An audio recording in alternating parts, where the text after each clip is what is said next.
Hello बच्चों, let's read the question first. The question says here, what led to globalization? Okay, question में कह रहा है कि ग्लोबलाइजेशन को किसने लेड किया. ओके, सबसे पहले यहाँ समझते हैं व्हाट इज ग्लोबलाइजेशन, राइट. कि ग्लोबलाइजेशन आपका होता क्या है. So it refers to integration between countries through foreign trade and foreign investment by MNCs. देखो, जब भी एक या एक से ज्यादा कंट्रीज के बीच में जो इंटीग्रेशन होता है, जो भी एक्सपोर्ट इंपोर्ट होता है या जो भी इन्वेस्टमेंट होता है, जो भी फॉरेन ट्रेड होता है, उनके थ्रू जो भी इंटीग्रेशन बनता है, that is called what, that is called globalisation. For an example, USA हो गया आपका, ओके, ब्रिटेन हो गया आपका, ऑलराइट, एंड आपका चाइना हो गया.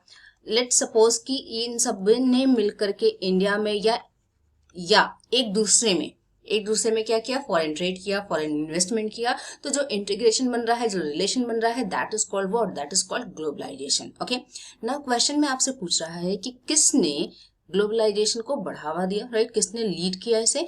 तो obviously increase in foreign trade. जैसे जैसे आपका ट्रेड पहले धीरे धीरे स्टार्ट हुआ, ठीक है, पहले कम होता था बट नाउ अब क्या होता है, this is the normal thing. Foreign trade बढ़ता गया आपका. माइग्रेशन ऑफ पीपल, लोग एक जगह से दूसरे प्लेसेस पे माइग्रेट करने लग गए. For an example, from the rural place to the urban place, from one country to another country, right. And spread of technologies जैसे जैसे स्प्रेड करने लग गए, बढ़ने लग गए, एक कंट्री से दूसरे कंट्री तक सेम टेक्नोलॉजी पहुंची.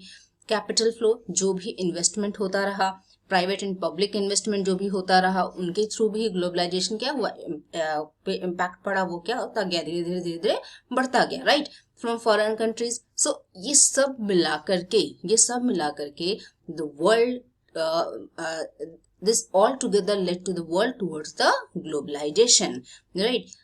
सो what was the main reason कि जो ग्लोबलाइजेशन को जिसने इंक्रीज किया, that was foreign trade.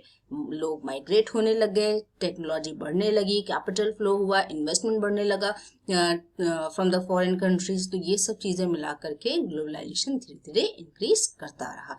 I hope you understood it well. Best of luck.